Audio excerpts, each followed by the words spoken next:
ओम नमो भगवते वासुदेवाय।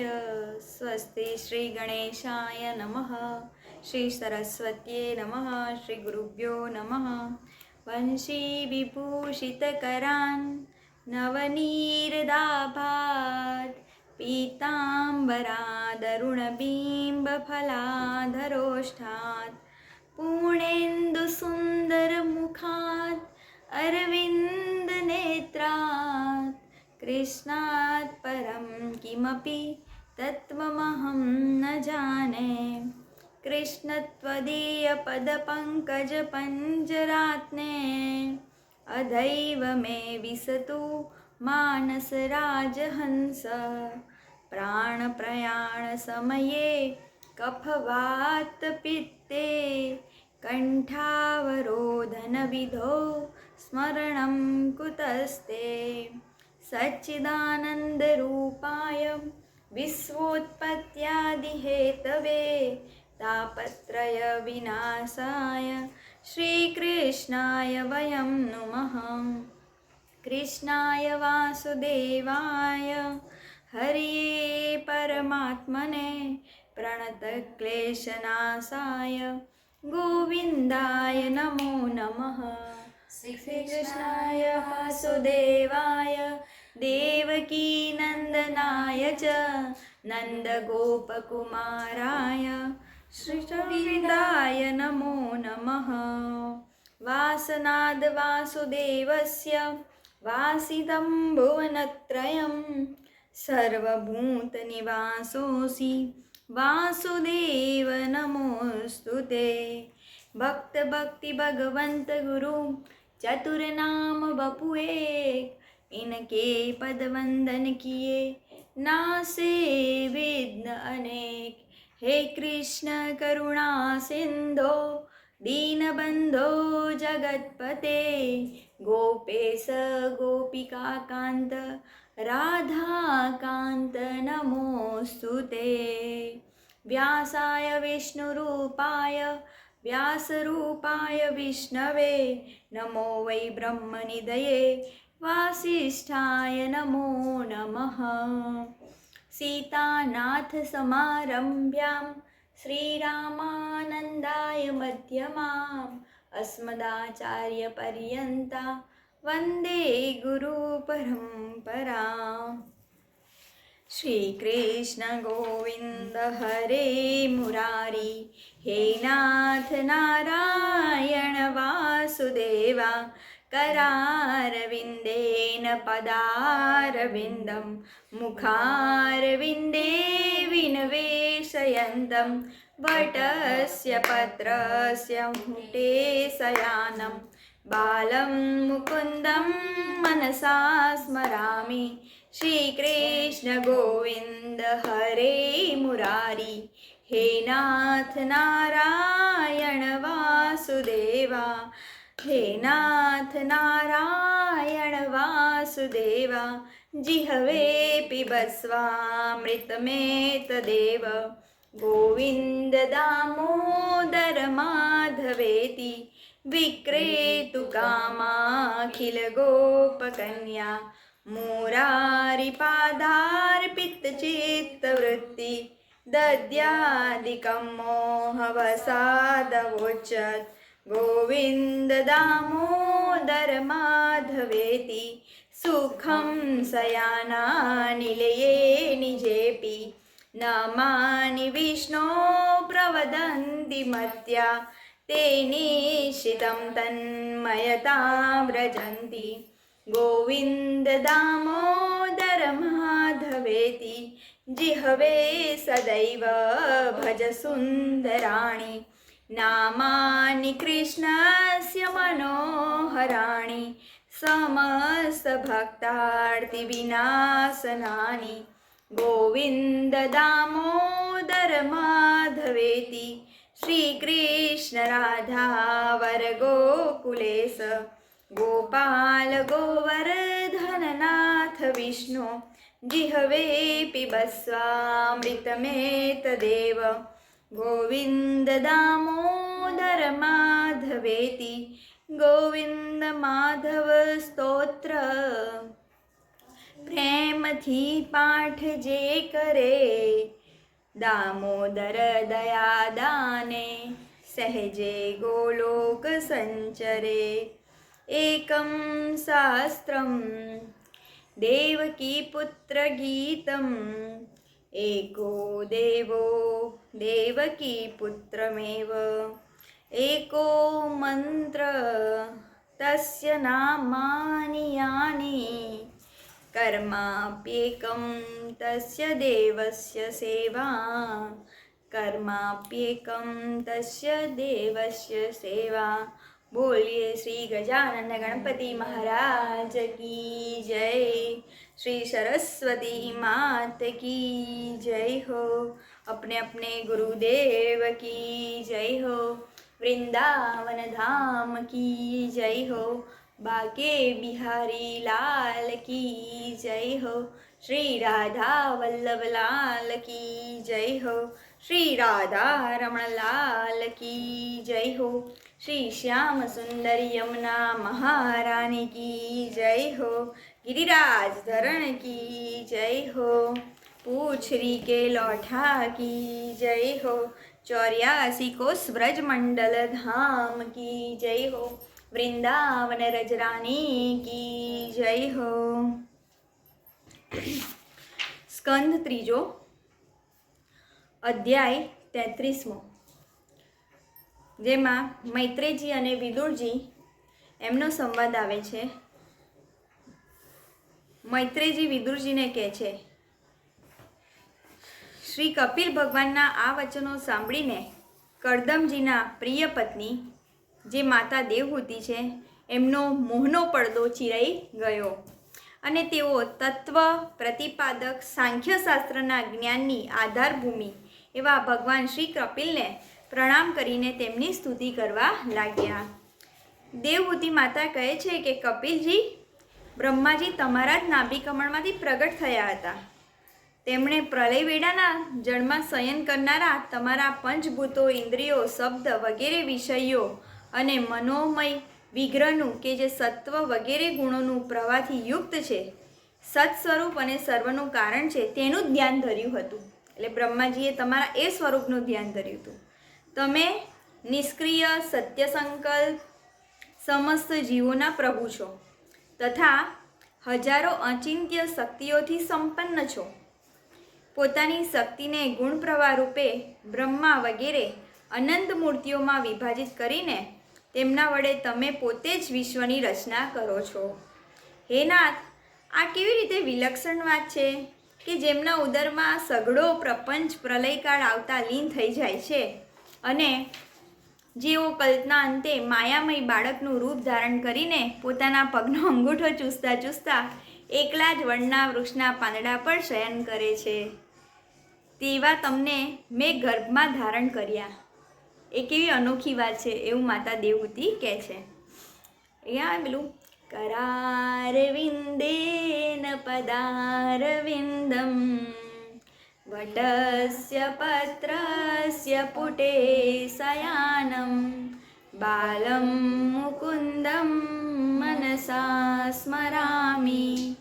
કે હે પ્રભુ, તમે પાપીઓનું દમન કરવા અને પોતાના આજ્ઞાંકિત ભક્તોનો અભ્યુદય અને ઉદ્ધાર કરવા માટે સ્વેચ્છાથી દેહ ધારણ કરતા રહો છો. કહે છે કે તમે દેહ એટલા માટે ધારણ કરો છો, એનું મુખ્ય કારણ શું છે કે ભક્તોનું ઉદ્ધાર કરવાનો છે.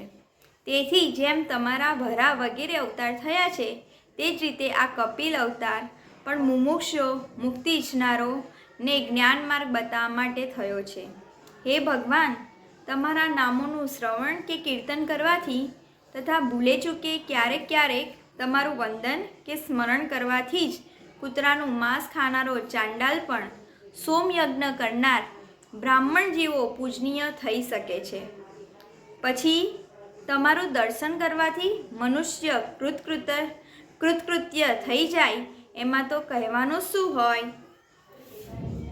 કહે છે કે જે સ્વપચ હોય એ સ્વપચ જો તમારું ભૂલે ચૂકે પણ નામ લઈ લે તો એ પણ સોમયજ્ઞ કરનાર બ્રાહ્મણ જે હોય એના જેવો પૂજનીય થઈ જાય. તો જે મનુષ્ય વારંવાર ભગવાનના દર્શન કરવા મંદિરે જતા હોય, નિત્ય દર્શન કરવાનો જેમનો નિયમ હોય, તો કે એ માણસ તો કૃતકૃત્ય થઈ જાય, એમાં કહેવાનું શું છે? અહો, તે ચાંડાલ પણ એ કારણે જ સર્વશ્રેષ્ઠ છે કે તેની જીભના અગ્રભાગથી પણ તમારું નામ બિરાજમાન છે. જે શ્રેષ્ઠ મનુષ્ય તમારા નામનું ઉચ્ચારણ કરે છે તેમને તો તપ, જો ભગવાનના નામનું ઉચ્ચારણ કરીએ તો શું ફળ મળે? તો તપ, હવન, તીર્થસ્થાન, સદાચારનું પાલન, વેદોનું અધ્યયન, આ બધું શેમાં આવી ગયું? ભગવાનના નામ જપમાં આવી ગયું. કપિલ દેવજી, તમે સાક્ષાત પરબ્રહ્મ છો, તમે જ પરમ પુરુષોત્તમ છો. મૃત્યુના પ્રવાહને અંતર્મુખી કરીને અંતઃકરણમાં તમારું ચિંતન કરવામાં આવે છે. તમે પોતાના તેથી માયાભૂત કાર્યભૂત ગુણ પ્રવાહને શાંત કરી દો છો તથા તમારા જ ઉદરમાં સમસ્ત વેદ તત્વ નિહિત છે. આવા સાક્ષાત વિષ્ણુ સ્વરૂપ તમને અમે પ્રણામ કરીએ છીએ. બોલો કપિલ ભગવાન કી જય હો. મૈત્રેયજી કહે છે, માતાએ આ પ્રમાણે સ્તુતિ કરી પછી માતૃવત્સલ પરમ પુરુષ ભગવાન કપિલ દેવજીએ ગંભીર વાણીમાં એમને કહ્યું. કપિલ ભગવાન કહે છે કે માં, મેં તમને આ જે સુગમ માર્ગ બતાવ્યો તેનું અવલંબન કરવાથી તમે સત્વરે પરમ પદની પ્રાપ્તિ કરશો. તમે મારા આ મતમાં વિશ્વાસ કરો. બ્રહ્મવાદી લોકોએ આ માર્ગનું સેવન કર્યું છે, એના વડે મારા જન્મ મરણ રહિત સ્વરૂપને પ્રાપ્ત કરી લીધા છે. જે લોકો મારા આ મતને જાણતા નથી તે વારંવાર જન્મ મૃત્યુમાં પડે છે.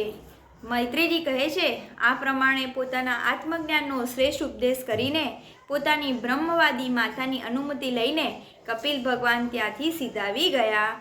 ત્યારે દેવહૂતિજી પણ સરસ્વતીના મુગટસમા પોતાના આશ્રમમાં પોતાના પુત્રે ઉપદેશ કરેલા યોગ સાધના દ્વારા યોગનો અભ્યાસ કરતાં કરતાં સમાધિમાં સ્થિત થઈ ગયા. ત્રિકાળ સ્નાન કરવાથી તેમના વાકડિયા લટો, શ્વેત શ્વેત જટાઓ તથા ચીર વસ્ત્રોથી ઢંકાયેલું શરીર ઉગ્ર તપસ્યાના કારણે દુર્બળ થઈ ગયું હતું. તેમણે પ્રજાપતિ કરદમના તપ અને યોગ બળથી મળેલા અનુપમ ગૃહસ્થીનો ત્યાગ કર્યો કે જે સુખ માટે દેવતાઓ પણ તલસતા હતા. એવું દેવહૂતિ માતા જોડે ભૌતિકતા હતી, પણ એનો એ ત્યાગ કરી દીધો. જેમાં દૂધના ફીણ જેવા સ્વચ્છ અને સુકોમળ પથારીવાળા હાથીદાંતના પલંગ, સોનાના પાત્રો, સોનાના સિંહાસન અને તેમના પર કોમળ કોમળ ગાદીઓ પાથરેલી હતી તથા જેની સ્વચ્છ સ્ફટિકમણી અને મહામરકમણી ભીતોના રત્નોથી બનેલી હતી. મૂર્તિઓ સહિત મણિમય દીપક ઝગમગી રહ્યા હતા, જે ફૂલોથી લચી પડેલા અને દિવ્ય વૃક્ષોથી સુશોભિત હતા. જેમાં અનેક પ્રકારના પક્ષીઓ કલરવ કરતા હતા, મદોન્મદ ભમરાઓ ગુંજરાવત કરતા હતા. જ્યાંની કમળગંધ સુવાસિત વાવોમાં કરદમજીની સાથે તેમનો પ્રેમ પામીને ક્રીડા માટે પ્રવેશવાથી દેવહૂતિના ગુણોનું ગુણગાન ગંધર્વો પણ કરતા હતા અને જેને પામવા માટે ઇન્દ્રાણીઓ પણ લાલચ કરતી હતી. તે ગૃહોદ્યાનના પણ મમતાને તેમણે ત્યજી દીધી હતી. એટલે આટલું બધું હોવા છતાં એક પળમાં જ તેમણે આ બધું છોડી દીધું. પરંતુ પુત્ર વિયોગથી વ્યાકુળ થવાને કારણે અવશ્ય તેમનું વદન થોડુંક ઉદાસ થઈ ગયું હતું. પતિના વનમાં ગયા પછી પુત્રનો પણ વિયોગ થવાથી તેઓ આત્મજ્ઞાન સંપન્ન હોવા છતાં પણ એવા વ્યાકુળ થઈ ગયા કે જેમ વાછરડું છૂટી જવાથી તેને વહાલ કરનારી ગાય વ્યાકુળ થઈ જાય. બસ વિદુર પોતાના પુત્ર કપિલદેવનું રૂપ ભગવાન શ્રીહરિનું જ ચિંતન કરતાં કરતાં તેઓ થોડાક જ દિવસોમાં ઐશ્વર્ય સંપન્ન ઘરથી પણ વિરક્ત થઈ ગયા. પછી તેઓ કપિલદેવજી ભગવાનના ધ્યાનમાં એવા લાગ્યા કે પ્રસન્ન વદન કમળયુક્ત સ્વરૂપનું વર્ણન કર્યું હતું. તેના એક એક અવયવનું અને સમગ્ર રૂપનું પણ ચિંતન કરતાં કરતાં ધ્યાનમાં તત્પર થઈ ગયા. ભગવત ભક્તિના પ્રવાહથી પ્રબળ વૈરાગ્યથી કર્મોના યથાયોગ્ય અનુષ્ઠાનતા ઉપજેલા બ્રહ્મનો સાક્ષાત્કાર કરવાના જ્ઞાન વડે ચિત્ત શુદ્ધ થઈ જવાથી, એટલે જ્યારે આપણે ભગવાનનું ધ્યાન કરીએ ને તો આપણું ચિત્ત શુદ્ધ થઈ જાય. તેઓ તે સર્વવ્યાપક આત્માના ધ્યાનમાં મગ્ન થઈ ગયા કે જે આત્મા પોતાના સ્વરૂપમાંથી પ્રકાશિત થયેલું છે અને માયાજની તેમના આવરણો દૂર થઈ ગયા. આ પ્રમાણે જીવનના અધિષ્ઠાનભૂત પરબ્રહ્મ શ્રી ભગવાનમાં જ બુદ્ધિને સ્થિર થઈ જવાથી તેમનો જીવભાવ નિવૃત્ત થઈ ગયો. એટલે હું કોણ છું એ ભૂલાઈ ગયું. તેઓ સઘળા ક્લેશોમાંથી મુક્ત થઈ ગયા અને પરમાનંદમાં નિમગ્ન થઈ ગયા.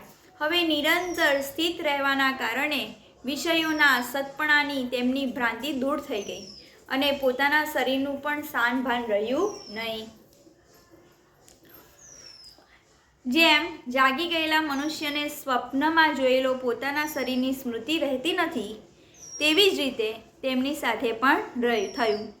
તેમના શરીરનું પોષણ પણ બીજાઓ વડે જ થતું હતું, પરંતુ કોઈ પણ પ્રકારનો માનસિક ક્લેશ નહીં હોવાના કારણે તે દુર્બળ થયું નહીં. તેમનું તેજ અધિક નિખરી ગયું અને તે મેલના કારણે ધુમાડાયુક્ત અગ્નિની જેમ સુશોભિત થવા લાગ્યું.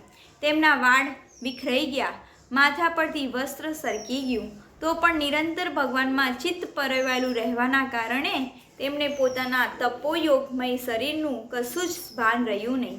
કેવળ પ્રારબ્ધ જ તેમનું રક્ષણ કરતું હતું. એટલે જ્યાં પ્રમાણે આપણું પ્રારબ્ધ બાકી હોય ત્યાં સુધીના શરીર રહે. જેવું પ્રારબ્ધ ખતમ થઈ જાય એવું આ શરીર નષ્ટ થાય.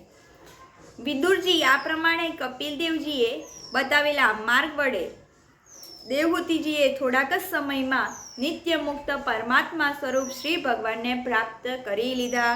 બોલો દેવહૂતિ માતા કી જય. હે વીરશ્રેષ્ઠ, જે સ્થળ પર તેમને સિદ્ધિ પ્રાપ્ત થઈ હતી તે પરમ પવિત્ર ક્ષેત્ર ત્રણેય લોકમાં સિદ્ધ પદ નામે વિખ્યાત થયું. એને આપણે હમણાં સિદ્ધપુર કહીએ છીએ. સાધુ સ્વભાવના વિદુરજી યોગ સાધન થકી તેમના શરીરના સઘળા દૈહિક મળ દૂર થઈ ગયા અને તે એક નદીના રૂપમાં પરિણમ્યા. માતા કે જે નદી સિદ્ધ ગણો વડે સેવાયેલી અને બધા પ્રકારની સિદ્ધિ આપનારી છે. હમણાં તો લુપ્ત થઈ ગઈ છે ને. મહાયોગી ભગવાન કપિલજી પણ માતાજીની આજ્ઞા લીધા પછી પિતાજીના આશ્રમથી ઈશાન ખૂણા તરફ સીધાવી ગયા હતા.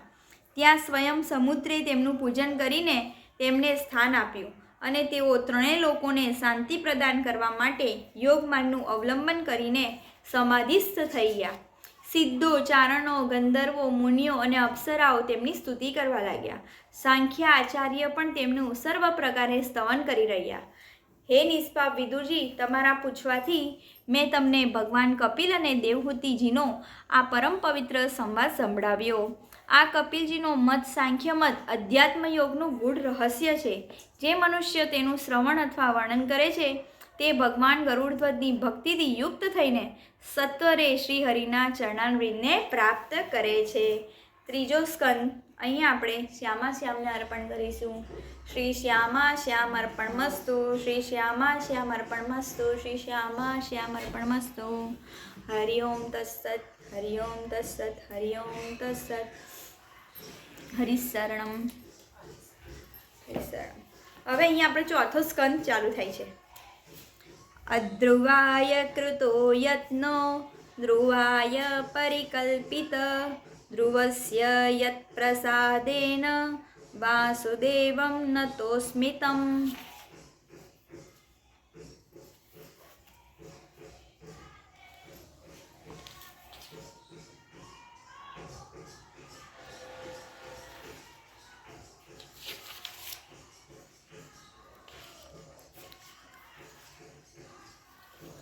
કૃષ્ણાય વાસુદેવાય હરિયે પરમાત્મને પ્રણતક્લેશનાશાય ગોવિંદાય નમો નમઃ.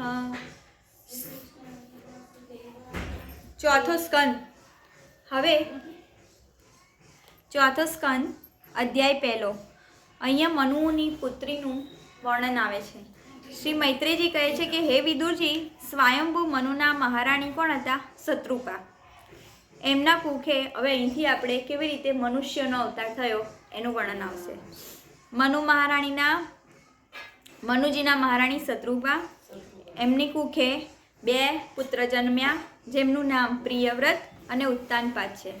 હવે 2 પુત્રો ઉપરાંત એમની 3 પુત્રીઓનો જન્મ થયો જેમનું નામ આકૃતિ, દેવહૂતિ અને પ્રસૂતિ. જેમાં દેવહૂતિ માતાનું આપણે વર્ણન કર્યું. એમના જે પુત્ર હતા એમનું નામ કપિલજી. મહારાજ મનુએ મહારાણી શત્રુપાની અનુમતિથી આકૃતિના લગ્ન છે ને, આકૃતિને ભાઈઓ હોવા છતાં પણ પુત્રિકા ધર્મ પ્રમાણે રુચિ પ્રજાપતિ સાથે એમના લગ્ન કર્યા. આકૃતિના લગ્ન રુચિ પ્રજાપતિ સાથે થયા. ભગવાનના અનન્ય ચિંતનને કારણે પ્રજાપતિ રુચિ બ્રહ્મતેજથી સંપન્ન હતા. તેમણે આકૃતિના ગર્ભથી પુરુષ અને સ્ત્રીનું એક યુગલ ઉત્પન્ન કર્યું. એટલે રુચિ નામના પ્રજાપતિને બ્રહ્મતેજના લીધે એમને પુરુષ અને સ્ત્રીનું એક યુગલ ઉત્પન્ન કર્યું. તેમાં જે પુરુષ હતો તે યજ્ઞ સ્વરૂપધારી સાક્ષાત ભગવાન વિષ્ણુ જ હતા, અને જે સ્ત્રી હતા તે ભગવાનથી ક્યારેય અળગા નહીં રહેનારા શ્રી લક્ષ્મીજીના અંશ હતા, દક્ષિણા. એટલે યજ્ઞ પુરુષ અને દક્ષિણાના લગ્ન થયા. પોતાની પુત્રી આકૃતિના તે પરમ તેજસ્વી પુત્રને મનુ અત્યંત પ્રસન્નતાપૂર્વક પોતાના ઘરે લઈને આવ્યા. દક્ષિણાને રુચિ પ્રજાપતિએ પોતાની પાસે રાખી. દક્ષિણા જ્યારે વિવાહ યોગ્ય થયા ત્યારે તેમણે યજ્ઞ ભગવાનને પતિ તરીકે મેળવવાની ઈચ્છા કરી. તેથી ભગવાન યજ્ઞ પુરુષ સાથે તેમના લગ્ન કર્યા. આથી દક્ષિણાનો ઘણો સંતોષ થયો. ભગવાને પ્રસન્ન થઈને તેનાથી 12 પુત્ર ઉત્પન્ન કર્યા. તેમના નામ છે તોષ, પ્રતોષ, સંતોષ, ભદ્ર, શાંતિ, ઈડસ્પતિ, ઇદ્મ, કવિ, વિભુ, શ્વહ્ય, સુદેવ અને રોચન. આ બધા સ્વયંભૂ મન્વંતરમાં તુષિત નામના દેવતાઓ થયા. તુષિત નામના દેવતાઓ થયા. કયા મન્વંતરમાં? સ્વયંભૂ મન્વંતરમાં. તે મન્વંતરમાં મરીચી વગેરે સપ્તર્ષિઓ હતા. ભગવાન યજ્ઞ જ દેવતાઓના અધીશ્વર ઇન્દ્ર હતા. એટલે ભગવાન પોતે ઇન્દ્ર હતા. અને મહાપ્રભાવશાળી પ્રિયવત તેમજ ઉત્તાનપાદ મનુપુત્રો હતા. તે મન્વંતર તે બંનેના પૌત્રો દોહિત્રોના વંશથી છવાઈ ગયો. પ્રિય વિદુરજી, મનુષ્યએ પોતાની બીજી પુત્રી મનુજીએ પોતાની બીજી જે પુત્રી હતી દેવહૂતિ, તેમના લગ્ન કરદમજી સાથે કર્યા. તેના વિશેષ લગભગ બધી જ વાતો મેં તમને કહી ચૂક્યો છું. ભગવાન મનુએ પોતાની ત્રીજી પુત્રી, જેનું નામ પ્રસૂતિ હતું, એમને બ્રહ્માજીના પુત્ર દક્ષ પ્રજાપતિ સાથે લગ્ન કર્યા. તેમનો વિશાળ વંશ પરંપરા તો સમગ્ર તિલોકમાં ફેલાય છે. હું કરદમજીની 9 પુત્રીઓનું કે જેમને 9 બ્રહ્મર્ષિઓ સાથે પરણાવી. એક હતા કપિલજી અને બીજી 9 પુત્રીઓ હતી. હવે એનું કહે છે કે તેમનું વર્ણન અગાઉ કરી ચૂક્યો છું. હવે તેમની જો પુત્રિકા ધર્મ અનુસાર કરવામાં આવતા લગ્નમાં એવી શરત હોય છે કે પુત્રીને જે પહેલો પુત્ર જન્મે તેને તે પુત્રી પિતા લઈ લેશે. વંશ પરંપરાનું વર્ણન કરું છું, તે તમે સાંભળો.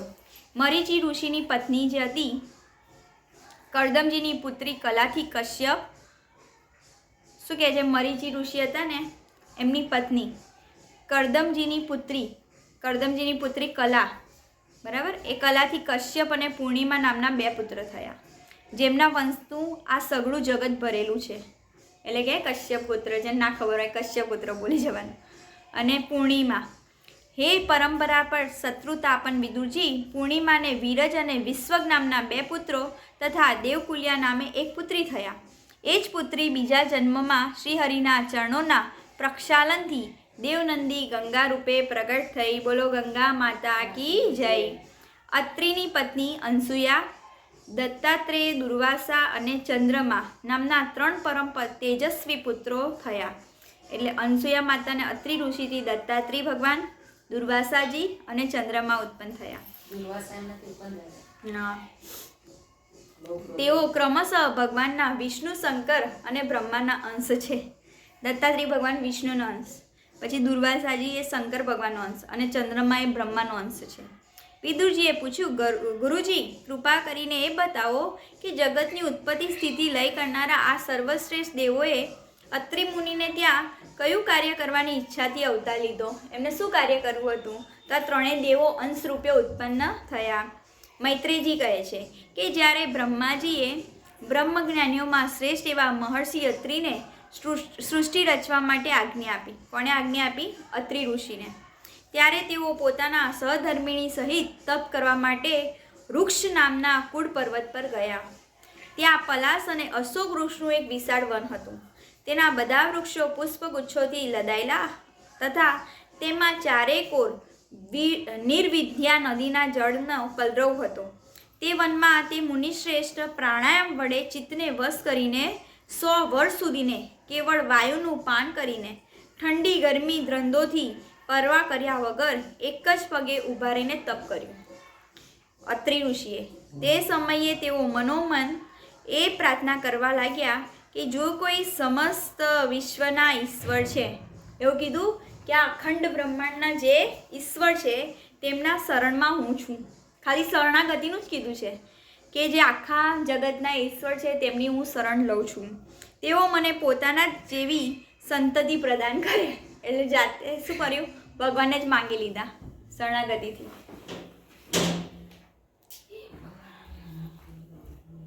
જય હો શ્યામા શ્યામ કી જય હો. શું પ્રાર્થના કરી? કે જે કોઈ સમસ્ત વિશ્વના ઈશ્વર છે તેમના શરણમાં હું છું, તે પોતાના જેવી સંતતિ મને પ્રદાન કરે. આવું કોણ કહે? અત્રિ ઋષિ. ત્યારે એ જોઈને કે પ્રાણાયામ રૂપી ઈંધણથી પ્રજ્વલિત થયેલું અત્રિ મુનિનું તેજ તેમના મસ્તકમાંથી નીકળીને ત્રણેય લોકોને તપાવી રહ્યું છે, બ્રહ્મા વિષ્ણુ મહેશ ત્રણેય જગતપતિ તેમના આશ્રમે પધારી ગયા. તે સમયે અપ્સરાઓ, મુનિઓ, ગંધર્વો, સિદ્ધો, વિદ્યાધરો, નાગલોક આ ત્રણેય દેવોનો સુયશ ગાવા લાગ્યા. તે ત્રણેયને એક સાથે જ પ્રાદુર્ભાવ થવાથી અત્રિ મુનિનું અંતઃકરણ પ્રકાશિત થઈ ઉઠ્યું. તેમણે એક પગ પર ઊભા રહીને તે દેવોને જોયા. પછી પૃથ્વી પર દંડવત લાંબા થઈને પ્રણામ કર્યા. બાદ અર્ધ્ય, પુષ્પ વગેરે પૂજા સામગ્રી હાથમાં લઈને તેમની પૂજા કરી. તે ત્રણેય પોતપોતાના વાહન હંસ, ગરુડ, વૃષભ પર આરૂઢ થયેલા છે અને પોતાના કમંડલ, ચક્ર, ત્રિશૂળ વગેરે પ્રતીકોથી સુશોભિત છે. તેમની આંખોમાંથી કૃપાવર્ષા થઈ રહી છે. તેમના મુખ પર મંદ સ્મિતની રેખા છે, જેમાંથી તેમની પ્રસન્નતા ઝળકી રહી છે. તેઓના તેજથી અંજાઈને મુનિવરે પોતાની આંખો બંધ કરી લીધી. તેઓ ચિત્તને પોતાનામાં પરોવીને હાથ જોડીને અતિ મધુર અને સુંદર ભાવસભર વચનોમાં સર્વલોકોમાં સૌથી મહાન તે ત્રણેય દેવોની સ્તુતિ કરવા લાગ્યા. અત્રિ મુનિની સ્તુતિ અહીંયા ચાલુ થાય છે. હે ભગવાન, પ્રત્યેક કલ્પના આરંભમાં જગતની ઉત્પત્તિ, સ્થિતિ અને લય માટે માયાના સત્વ વગેરે ત્રણેય ગુણોથી વિભાજિત કરીને જેઓ ભિન્ન ભિન્ન શરીર ધારણ કરે છે તે બ્રહ્મા, વિષ્ણુ, મહેશ તમે જ છો. હું તમને પ્રણામ કરું છું. મેં જેમને બોલાવ્યા હતા તેઓ તમારામાંથી કયા મહાનુભવ છો? કારણ કે મેં તો સંતાન પ્રાપ્તિની ઈચ્છાથી વિવિધ પ્રકારની પૂજા સામગ્રીઓ દ્વારા કેવળ એક સુરેશ્વર ભગવાનનું ચિંતન કર્યું. તો પછી તમે ત્રણેય અહીં પધારવાની કૃપા કેમ કરી? તમારા સુધી તો દેહધારીઓના મનની પણ ગતિ છે નહીં. તેથી મને ઘણું આશ્ચર્ય થઈ રહ્યું છે. તમે કૃપા કરીને આ રહસ્ય ખોલો, બતાવો.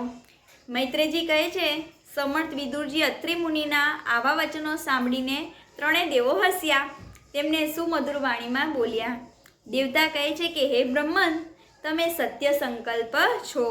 તેથી તમે જેવો સંકલ્પ કર્યો તેવું જ થવું જોઈએ. તેનાથી વિપરીત કેવી રીતે થઈ શકે? તમે જે જગદીશ્વરનું ધ્યાન કર્યું તે અમે ત્રણ છે. એટલે અમારા ત્રણથી જ આ આખું જગત ચાલી રહ્યું છે. કારણ કે એવી પ્રાર્થના કરી હતી ને કે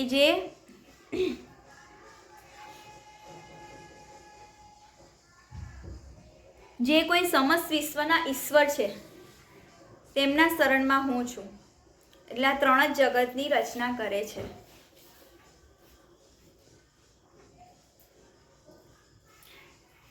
પ્રિય મહર્ષિ, તમારું કલ્યાણ થાવ. તમારે ત્યાં અમારા જ અંશ સ્વરૂપે ત્રણ વિશ્વવિખ્યાત પુત્રો થશે અને તમારા સુયશનો વિસ્તાર કરશે. તમને આ પ્રમાણે મનવાંચ્યું વરદાન આપીને તે પતિ પત્ની વડે સમ્યક પૂજિત થઈને તેમના દેખતા જ ત્રણેય સુરેશ્વરો પોતપોતાના લોકમાં જતા રહ્યા. પછી બ્રહ્માજીના અંશથી ચંદ્રમા, વિષ્ણુના અંશથી દત્તાત્રેયજી અને મહાદેવના અંશથી દુર્વાસા ઋષિ અત્રિના પુત્રો રૂપે પ્રગટ થયા. બોલો દુર્વાસાજી કી જય હો, દત્તાત્રેય ભગવાન કી જય હો, ચંદ્ર દેવતા કી જય હો. હવે અંગીરા ઋષિના સંતાનનું વર્ણન તમે સાંભળો. અંગીરાના પત્ની શ્રદ્ધાએ સિનીવાલી, કુહુ, રાકા અને અનુમતિ એ 4 પુત્રીઓને જન્મ આપ્યો. કઈ 4 પુત્રી? સિનીવાલી, કુહુ, રાકા અને અનુમતિ. એ ઉપરાંત તેમને સાક્ષાત ભગવાન ઉતથ્યજી અને બ્રહ્મનિષ બૃહસ્પતિજી એ 2 પુત્રો પણ થયા, જેઓ સ્વારોચિસ મન્વંતરમાં વિખ્યાત છે. સ્વારોચિસ નામના મન્વંતરમાં એ વિખ્યાત છે. પુલસ્યજીને તેમની પત્ની હવીરભૂથી મહર્ષિ અગસ્ત્ય અને મહાતપસ્વી વિશ્રવા એ 2 પુત્ર થયા. એમાંના અગસ્ત્યજીના બીજા જન્મમાં જઠરાગ્નિ થયા. અગસ્ત્યજીના બીજા જન્મમાં જઠરાગ્નિ થયા. વિશ્રવા મુનિએ ઈડવીડાના ઘરથી યક્ષપતિ કુબેરજીનો જન્મ થયો. તેમના બીજા પત્ની કેસીથી રાવણ અને કુંભકર્ણ અને વિભીષણનો જન્મ થયો. હે મહામતી, મહર્ષિ પુલની પરમ સાધ્વી પત્ની ગતિથી કર્મશ્રેષ્ઠ વર્યાન અને સહિષ્ણુ એ 3 પુત્ર થયા. આ જ પ્રમાણે ક્રતુની પત્ની ક્રિયાએ બ્રહ્મતેજથી દેદીપ્યમાન વાલ્ખીલ્ય એ કેટલા છે? 60,000 ઋષિઓનો જન્મ આપ્યો. હે પરંત વિદુરજી, વશિષ્ઠજીની પત્ની ઉર્જા એટલે કે એમનું નામ બીજું અરુંધતી થી ચિત્રકેતુ વગેરે 7 વિશુદ્ધ ચિત્તના બ્રહ્મર્ષિઓનો જન્મ થયો. તેમના નામ ચિત્તકેતુ, સુરોચી, વિરજા, મિત્ર, ઉલ્બણ, વસુભ્રિધાન અને ધ્રુમાન હતા. એ ઉપરાંત તેમની બીજી પત્નીથી શક્તિ વગેરે બીજા પણ કેટલા પુત્ર થયા. અથર્વા મુનિની પત્ની ચિત્તીએ દધીજી નામના એક તપોનિષ્ઠ પુત્રને જન્મ આપ્યો, જેનું બીજું નામ અશ્વશિરા છે. હવે ભૃગુના વંશનું વર્ણન સાંભળો. મહાભાગ ભૃગુજીએ પોતાના પત્ની ખ્યાતિથી ધાતા અને વિધાતા નામના 2 પુત્ર થયા તથા શ્રી લક્ષ્મીજી નામના એક ભક્તવત્સલ પરાયણ પુત્રી ઉત્પન્ન કર્યા. એટલે આપણે પેલી કથા સાંભળી હતી ને કે ભૃગુજીના ત્યાં લક્ષ્મીજી થયા. મેરુ ઋષિએ આયતિ અને નિયતિ નામની પોતાની પુત્રીઓને ક્રમશઃ ધાતા અને વિધાતાને પરણાવી. તેમનાથી જ તેમને મૃકંડ અને પ્રાણ નામના પુત્રો થયા. તે પૈકી મૃકંડને ત્યાં માર્કંડેયનો જન્મ થયો. પ્રાણને ત્યાં મુનિવર વેદશિરાનો જન્મ થયો. ભૃગુજીને કવિ નામના એક પુત્ર થયા. તેમને ત્યાં ભગવાન ઉષ્ણા એટલે કે શુક્રાચાર્ય થયા. વિદુરજી, આ બધા જ મુનીશ્વરોએ પણ સંતાનો ઉત્પન્ન કરીને સૃષ્ટિનો વિસ્તાર કર્યો. આ પ્રમાણે મેં તમને કરદમજીના દોહિત્રો સંતાનોનું વર્ણન સંભળાવ્યું. જે મનુષ્ય એને શ્રદ્ધાપૂર્વક સાંભળે છે તેના પાપોને તે તત્કાળ નષ્ટ કરી દે છે. બ્રહ્માજીના પુત્ર દક્ષ પ્રજાપતિએ મનુપુત્રી પ્રસૂતિ સાથે લગ્ન કર્યા. તેનાથી તેમણે સુંદર આંખોવાળી 16 પુત્રીઓ થઈ. ભગવાન દક્ષે તેમાંથી 13 પુત્રીઓ ધર્મને, 1 અગ્નિને, 1 સમસ્ત પિતૃગણને અને 1 પુત્રી સંસારનો સંહાર કરનારા, જન્મ મૃત્યુમાંથી ઉગાડનાર ભગવાન શંકરને આપી. શ્રદ્ધા, મૈત્રી, દયા, શાંતિ, તુષ્ટિ, પુષ્ટિ, ક્રિયા, ઉન્નતિ, બુદ્ધિ, મેઘા, તિતિક્ષા, હિ અને મૂર્તિ એ ધર્મની પત્નીઓ છે. એટલે આ ધર્મ આપણે પાલન કરીએ તો આ બધું જ આપણી જોડે આવે. શ્રદ્ધા, મૈત્રી, દયા, શાંતિ, તુષ્ટિ, પુષ્ટિ, ક્રિયા, ઉન્નતિ, બુદ્ધિ, મેઘા, તિતિક્ષા, હિ અને મૂર્તિ. એમાંની શ્રદ્ધાએ શુભ, મૈત્રી પ્રસાદ, દયાને અભય, શાંતિએ સુખ, તુષ્ટિએ મોદ અને પુષ્ટિએ અહંકારને જન્મ આપ્યો. ક્રિયાએ યોગને, ઉન્નતિએ દર્પને, બુદ્ધિને અર્થ, મેધાએ સ્મૃતિને, તિતિક્ષાએ ક્ષેમ અને હિ એટલે કે લજ્જાએ પ્રથમ વિનય નામના પુત્રને જન્મ આપ્યો. સમસ્ત ગુણોની ખાણ મૂર્તિદેવીએ સાક્ષાત નરનારાયણ ઋષિઓને જન્મ આપ્યો. તેમને જન્મ થવાથી આ સમગ્ર વિશ્વે આનંદિત થઈને પ્રસન્નતા પ્રગટ કરી. તે સમયે લોકોના મન, દિશાઓ, વાયુ, નદીઓ, પર્વતો બધા જ પ્રસન્નતામાં છવાઈ ગયા હતા. આકાશમાં મંગળ વાદ્યો લાગ્યા હતા. દેવતાઓ પુષ્પવૃષ્ટિ કરવા લાગ્યા. મુનિઓ પ્રસન્ન થઈ ગયા, સ્તુતિ કરવા લાગ્યા. ગંધર્વો, કિન્નરો ગાન કરવા લાગ્યા. અપ્સરાઓ નૃત્ય કરવા લાગી. આ પ્રમાણે તે સમયે ઘણું જ આનંદ મંગળ થયું તથા બ્રહ્મા વગેરે સમસ્ત દેવતાઓ સ્તોત્રો વગેરે ભગવાનની સ્તુતિ કરી. દેવતા કહે છે કે જેમ આકાશમાં જાત જાતના રૂપોની કલ્પના કરી લેવામાં આવે છે, તેવી જ રીતે જેમણે પોતાની માયા વડે પોતાનું સ્વરૂપ ભીતરમાં આ સંસારની રચના કરી છે અને પોતાના તે સ્વરૂપને પ્રકાશિત કરવા માટે અત્યારે ઋષિ વિગ્રહ સાથે ધર્મના ઘરમાં સ્વયં પોતે પ્રગટ થયા છે, તે પરમ પુરુષને અમારા નમસ્કાર છે. જેમના તત્વનું શાસ્ત્રના આધારે આપણે કેવળ અનુમાન જ કરીએ છીએ, પ્રત્યક્ષ કરવા પામતા નથી, તે જ ભગવાનને સંસારની મર્યાદામાં કોઈ પ્રકારની ગરબડ ન થાય એટલા માટે સત્વગુણ થકી દેવતાઓને ઉત્પન્ન કર્યા. હવે તેઓ પોતાના કરુણાસભર નેત્રોથી કે જેઓ સમસ્ત શોભા અને સૌંદર્યના નિવાસસ્થાન એવા નિર્મળ દિવ્ય કમળને પણ નીચું જોડાવે છે, તે નેત્રોથી અમારા તરફ નિહાળે છે. વાલા વિદુરજી, પ્રભુનું સાક્ષાત દર્શન પામીને દેવતાઓએ તેમની આ પ્રમાણે સ્તુતિ અને પૂજા કરી. ત્યારબાદ ભગવાન નરનારાયણ બંને ગંધમાદન નામના પર્વત પર સીધાવી ગયા અને તપ કરવા લાગ્યા. ભગવાન શ્રીહરિના અંશભૂત તે નરનારાયણ જ આ સમયે પૃથ્વીનો ભાર ઉતારે છે. એ માટે યદુકુળભૂષણ શ્રી કૃષ્ણ રૂપમાં અને તેમના જ જેવા શ્યામવર્ણ કુરુકુળ તિલક અર્જુનના રૂપમાં અવતરિત થયા. બોલો કૃષ્ણ ભગવાન કી જય, અર્જુન કી જય, નરનારાયણ ભગવાન કી જય. અગ્નિદેવની પત્ની સ્વાહાએ અગ્નિના જ અભિમાનની પાવક, પૌમાન અને સૂચિ એવા 3 પુત્ર ઉત્પન્ન કર્યા. એ ત્રણેય હવન કરાયેલા પદાર્થોનું ભક્ષણ કરે છે. કોણ? પાવક, પૌમાન અને સૂચિ. આ ત્રણેયમાંથી 45 પ્રકારની બીજા અગ્નિ ઉત્પન્ન થયા. આ બધા જ પોતાના 3 પિતાઓ અને એક પિતામહને સાથે લઈને 49 અગ્નિ કહેવાયા. એટલે 49 પ્રકારના અગ્નિ છે. વેદ જ્ઞાતા જે બ્રાહ્મણો હોય છે, વૈદિક યજ્ઞ કર્મમાં જે 49 અગ્નિઓમાં નામોથી જે આગ્નેય ઇષ્ટિઓ કરે છે, તે આ જ 49 પ્રકારના અગ્નિઓ છે. અગ્નિશ્વાત, બહિર્ષદ, સોમપ, આજ્યપય આ પિતૃઓ છે. પિતૃઓના નામ કયા? અગ્નિશ્વાત, બહિર્ષદ, સોમપ અને આજ્યપ. એમના સાગ્નિક પણ છે અને નિરગ્નિક પણ છે. આ બધા પિતૃઓની પત્ની દક્ષપુત્રી સ્વધા છે. આ પિતૃઓથી સ્વધાને ધરિણી અને વાયુના નામની 2 પુત્રીઓ થઈ.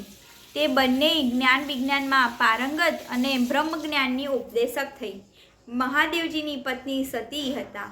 તેઓ સર્વથા પોતાના પતિદેવની સેવામાં સંલગ્ન રહેતા હતા, પરંતુ તેમને પોતાના ગુણ અને શીલને અનુરૂપ કોઈ પુત્ર થયો નહીં, કારણ કે સતીના પિતા દક્ષે કોઈ પણ અપરાધ વિના જ ભગવાન શિવના પ્રતિકૂળ આચરણ કર્યું અને તેથી સતીએ યુવા અવસ્થામાં જ ક્રોધવશ યોગ વડે પોતાનું શરીરનો ત્યાગ કરી દીધો. બોલો સતી માતા કી જય હો, શંકર ભગવાન કી જય હો. અહીં આપણે પ્રથમ અધ્યાય શ્યામા શ્યામને અર્પણ કરીશું. શ્રી શ્યામા શ્યામ અર્પણમસ્તુ, શ્રી શ્યામા શ્યામ અર્પણમસ્તુ, શ્રી શ્યામા શ્યામ અર્પણમસ્તુ. બોલો પરીક્ષિત રાજા કી જય, સુખદેવજી ભગવાન કી જય, વ્યાસ ભગવાન કી જય, ભાગવત મહાપુરાણ કી જય. હરિશરણમ હરિશરણમ હરિશરણમ. ચોથા સ્કંદનો બીજો અધ્યાય ભગવાનની ઈચ્છા પ્રમાણે આપણે ફરી અધ્યયન કરીશું. શ્રી કૃષ્ણ શરણમ મમ, શ્રી કૃષ્ણ શરણમ મમ, શ્રી કૃષ્ણ શરણમ મમ. ત્વદીય વસ્તુ ગોવિંદમ તુભ્યમેવ સમર્પિતમ. વૃંદાવન ધામ કી જય, કૃષ્ણ કનૈયા લાલ કી જય.